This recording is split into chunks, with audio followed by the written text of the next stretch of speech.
I've really missed this color. It needs another bath, so I'm gonna put more color in here, but this is such a great color. I love rum raisin. It's one of those colors that looks different depending on what kind of light is hitting it, and I love that.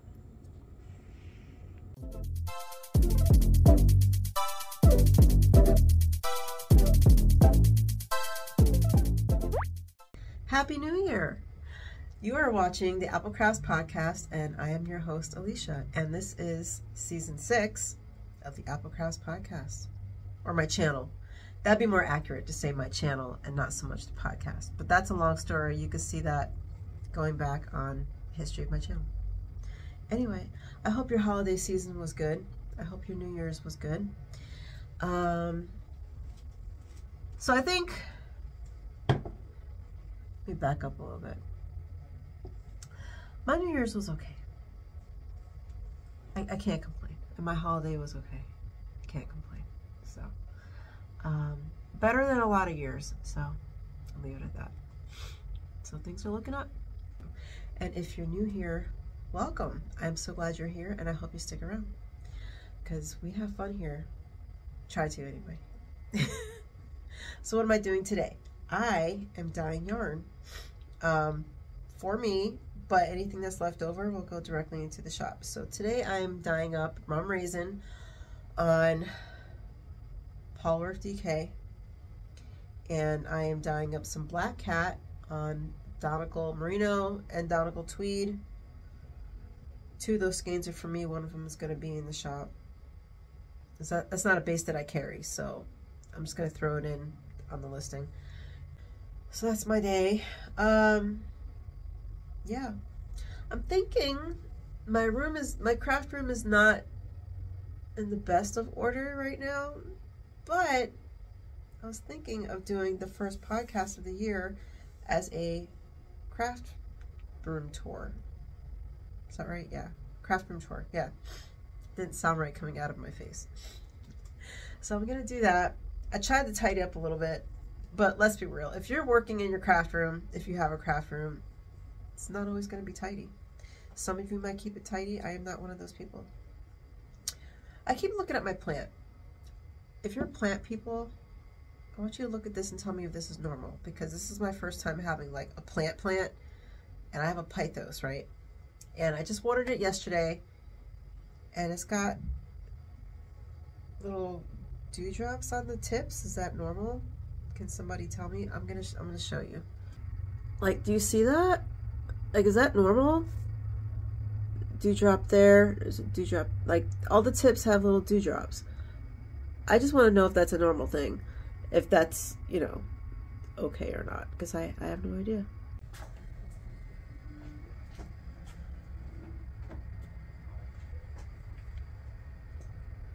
So this is the view when you walk in.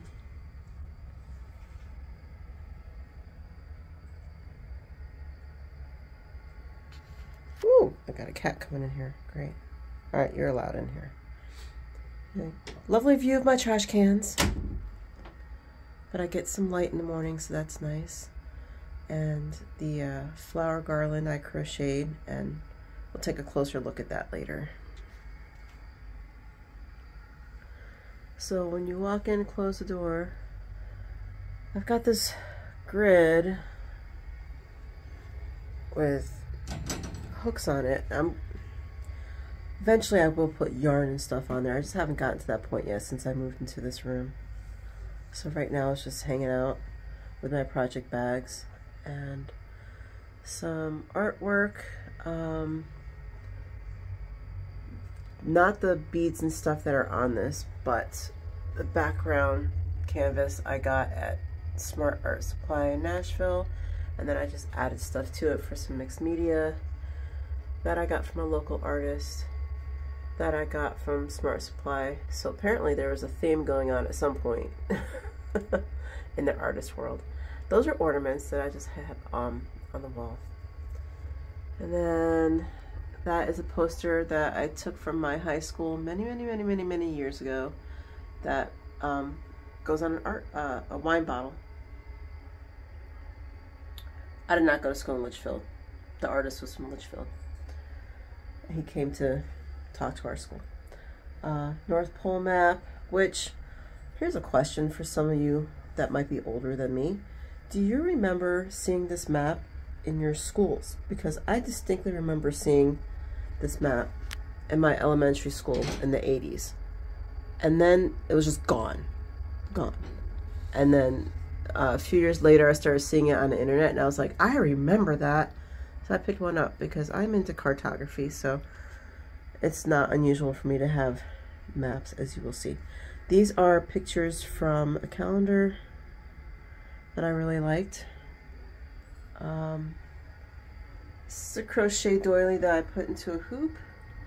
I did not make that. I don't know who made that. Maybe my mom, or maybe I found it. I don't know. I have no idea. I don't remember. I talked about that art before, but I will link the artist. I got that outside of Atlanta in the spring of 23. Another calendar top. And then I've got a shelf up here. I did not make that crochet chicken, but I will link the artist for that too, because I order stuff from her all the time. She also made, her name is Steinman. I can tell you that off the top of my head. She also made these Hello Kitty. Hefner, you gotta move, honey. She also made these Hello Kitty Easter bunnies. Yeah.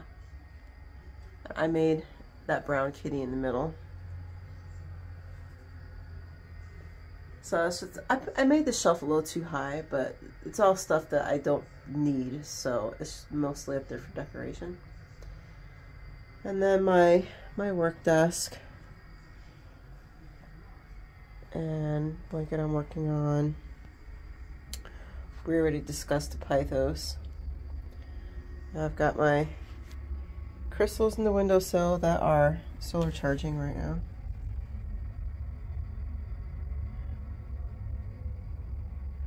And then periodically I will just take a handful of whatever strikes my fancy and put them on this table. It looks like an altar, but it's not an altar. I don't usually use altars, so but my deck is on there. I do sage, so that's on there.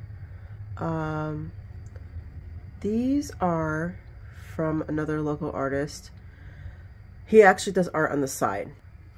I'll link his work as well.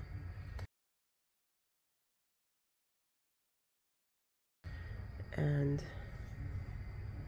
this is something that I colored in back in the early 2000s that I really like. It's not even finished, but I keep holding on to it and putting it up on my wall.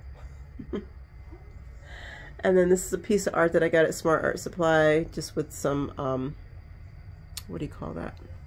It goes on a small Christmas tree, so a garland, I guess, a star garland. Another doily that I think my mom made, but I'm not sure. This is handmade from a friend of mine in New Haven, Connecticut, and I'll link him too. That's a moon. He's a Puerto Rican artist. Let's see if you could see my puzzle. I was very proud of making that puzzle. Try to get the glare off. There you go. It's a fairy, and if you look close, I know there's glare, you'll see some faces. That's like pretty standard for her art. Is Josephine, I can't think of her last name, but I'll link her as well. Crochet square that actually belongs to that scarf, but it was one extra, so it's just randomly up on the wall. And then you've seen some of this shelving before, because that's where my yarn is, because I sometimes podcast in that corner. And I will be doing a yarn stash tour, not tour, organization, soon. Maybe the next video. So, I have patterns up there. So every pattern that I buy, I print off. And then some blockers, some random knickknacks. I've got my memory blanket squares in there, so when I get enough, I'll start mattress stitching those together. This, oh no, that's the memory blanket. All right, I don't know what's up there. Okay, moving on. That is a shawl that I got in Portugal many years ago, and I put that up on the wall. It's not that bright. The filter is off on this thing. Another map. This is the Gleason map. I've talked about this a couple times, which is the same structure as my flight map from 1943. I've talked about this before too in past videos. And this is I don't know if it's a tapestry or a bedspread, but I bought this at a festival, oh god, 20 years ago at least. It's made with indigo. I think it was made in Taiwan, I'm not sure, but I bought it in New Hampshire. And then that's the yarn that I dyed. So you can see the rum raisin as it's half dry. And that's actually showing up a little bit more purpley than in real life. But again, this is one of those colors that, like, depending on the light, it'll look different. Anyway, sometimes it looks maroon, sometimes it looks brown, sometimes it looks a little lilac-y. So this was supposed to be Plasma Apocalypse. I was going to bring it back, and I dyed it, and I'm like, why is this so purple? Because the one that I sold last time was pink. And then I remembered that the last time I used this recipe, it was purple, and it wasn't what I wanted. And so I redid it, made it the way I wanted, and didn't write down the recipe. So I think what I'm going to do is actually rename this yarn for something else. I haven't figured out what I want to do yet. And then the other recipe that I sold under Plasma Apocalypse will just be Plasma Apocalypse. And I'll see if I can get a picture up here so you can see the difference between the two.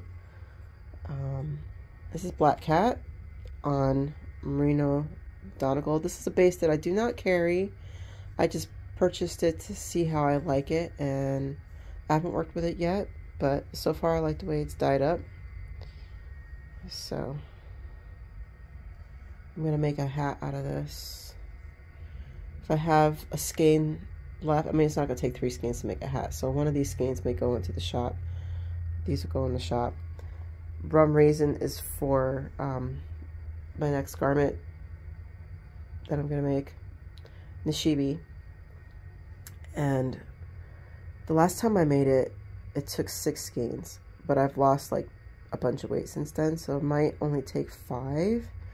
So I may or may not have a skein of DK Polworth and Rum Raisin in the shop, but I won't know for a while. So if you're looking for that color, just ask and I can put it on a different base. And then this is another podcasting area. That artwork, I also got a Smart Art Supply, and then I just added like little jewels and butterfly stickers to it and stuff. I made that. These are from Target. A friend of mine made that with a horseshoe and then lacquered it.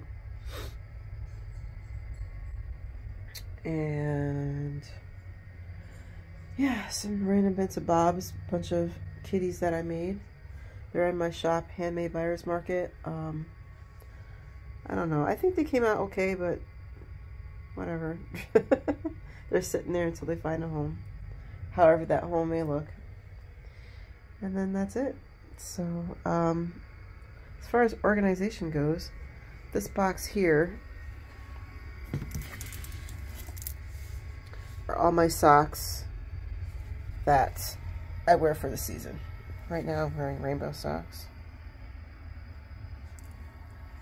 And over there, that box on the bottom is socks and hats and fingerless gloves that I have not worn, that are fresh and just made. and I keep them two separate so that I'm not wearing everything. I always have something new, so that goes in there. This in here has handmade blankets. I'll talk about these pillows in a second. But this is the alpaca scrap blanket that I just finished. And then I have a crochet scrap blanket in there. And then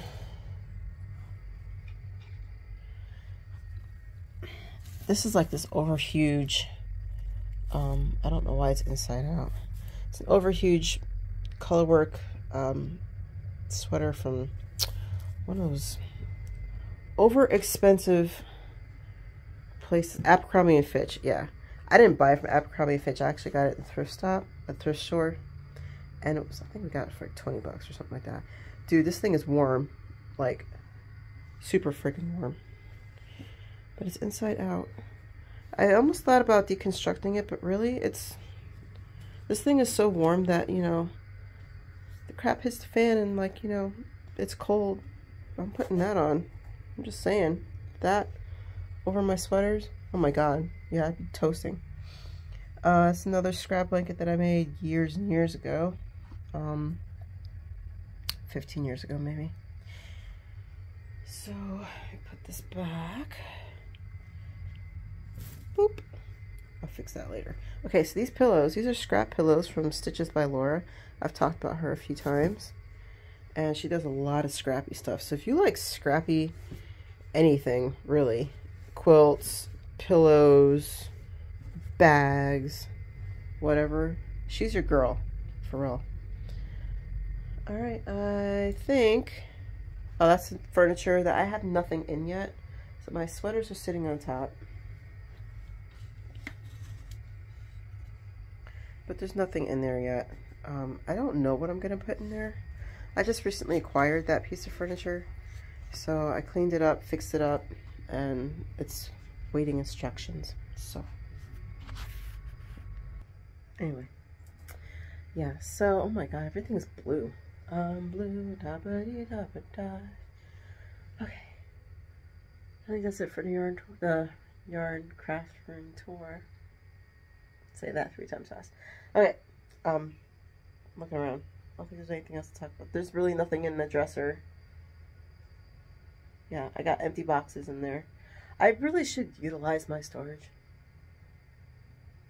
I should. I don't know what my problem is. It's the getting to it, I think, is the problem. Getting to get it done is the problem. Okay. Alright, I'm going. Bye.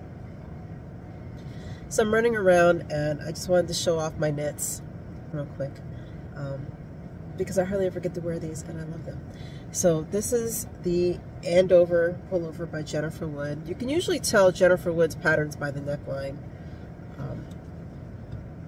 I don't know why, that's how I can usually tell her patterns. She's got, like, patterns usually have a distinct neckline that kind of follow whatever's going on the sweater. And I'm wearing the cable woven headband or something like that by Priscillia Uloho, I think. Anyway, I'll link them down below, but I wanted to show them off. And I also want to pimp a bakery / restaurant that I love, and they're just outside of Nashville.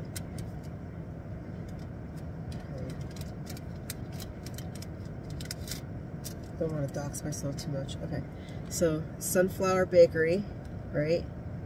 They're in Donaldson, and I worked for them for like a hot second last year, and I had all these health problems going on. I shouldn't say all. I had one health problem going on that was annoying as hell, and so I couldn't work there for very long. I think I was there for like a month and a half, which sucked because that was like one of the best baking jobs I've ever had in my life, and they paid really well. But it was just bad timing on my part. But anyway, they have amazing food. They're vegan, gluten-free, and interestingly enough, I was not gluten-free when I worked there, but now I am for reasons. So, but yeah, I highly recommend their tofu lettuce, tomato, whatever sandwich. It has aioli in it, and it's got, you can make it super by putting avocado and Gouda cheese and whatever, but highly recommend because it's so good. Oh, it's TBLT, tofu bacon. So what they do is they take the tofu and it's cut like in rectangles, and the thickness is like that. And I think from what I can tell, it looks like they marinate it in like a mix of maybe liquid smoke and soy sauce. That's what it tastes like. Either way, it is the best thing you'll put in your face if you are vegan and gluten-free. Their second best thing is their Southwest salad. So anyway, I'm going to eat in the car and then get going. I know I'm not in front of the restaurant right now, I'm somewhere else, but I'm gonna eat in the car and then I'm gonna get going. So, all right. This is their pumpkin cupcake and their carrot cupcake. I highly recommend the carrot cupcake too because it is so good. I have never had the pumpkin one. They usually don't draw on the top either, so whoever packaged this, I guess, was feeling artsy today. So yeah, so good. I'm saving those for later, but because I don't get there very often, so I like to get desserts to bring home. Alrighty, now I'm gonna eat. Rum raisin is ready to go. Over here, my sinuses are killing me, y'all, for real. I think what I want to do, I was just gonna leave Plasma Apocalypse alone, but I think I'm going to over dye this with pink, because since I'm not selling it as Plasma Apocalypse anyway, and I want to change the name, I'm gonna play with it some more. So I'm gonna over dye it with pink and see what it looks like, change the recipe, and then go from there. Black Cat, I'm on the fence whether or not I want to add more black to this or not. I like the way this tweed dyed up, and I love the feel of it. It's really round and plump. It's a little bit more gray for my taste than I would like, so I think I'm gonna give it another bath of black. So whenever that happens, because I need to have a day where I can clean up my kitchen in order to dye yarn, because when you dye yarn, that dye will literally get everywhere, so you gotta be careful with it. Whenever I get around to that, then I'm gonna over dye that, like give it more black, and then do this with pink. And those minis are just there to they're like color catchers. I give those away for free whenever you purchase 4 more skeins of yarn. You get a free mini, so that's what that's all about. That's why I'm not really showing it off. I'm currently putting in the heel on my socks, and this is the first time I've cut in an afterthought heel on colorwork socks, and you have to excuse my nails because they're really bad right now. Anyway, so what I cut through here, I've never cut an afterthought heel on colorwork before, so I wasn't sure what I was looking at. But what was going on was I'd have the red thread, which is the background, and then the white, which is the contrast, right? So I'm cutting 2 different threads, but then I ended up with like cutting, I don't know if I cut it or if it's just an effect of me having to cut the 2 strands, but I ended up like these really short strands that I had to weave in. So I'm pretty sure sooner or later down the line, my heel is going to mess up on me, open up. I have to darn it at some point, but I'm almost done with this heel. And then I have this one, and then I'll be done. If it happens with this one too, then I will show you what I'm talking about, because I don't think I'm explaining it all that well. But if you have any hacks for doing afterthought heels on colorwork, let me know. Okay, so what I'm figuring out is, if I can put this in a way that you can see it. Okay, so I cut off the red in the middle, right? Okay, so I think what I did last time was maybe I hit one of these or something, and that's how I ended up with the thin strand, because really I should just be able to, since these are floats, go right over here, right, and pick out this red. Yeah, see? So that's how it should be. And then I can't do that with the camera. All right, I have not done the white yet, so I think what I'm going to do is I'm going to cut it here, and then that should be able to take care of that side and over here, and then I'm going to finish off the red over here. So I think what happened was, in the other sock I didn't cut it in the correct place, and so I ended up with a really small thread that ended up going down this way, and I was dropping stitches, or I had the potential to drop stitches until I picked them up. So I may end up having a hole in the heel in the other sock eventually, but not anytime soon, because I won't be wearing these anytime soon. But yeah, so that's something to look out for if you're going to do an afterthought heel.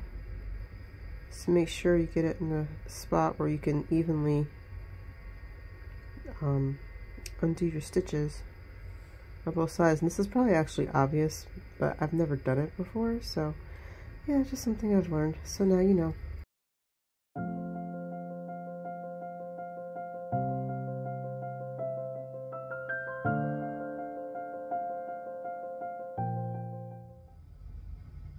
It's 10 a.m. I've been up an hour and a half, and there's already a wrench in my day.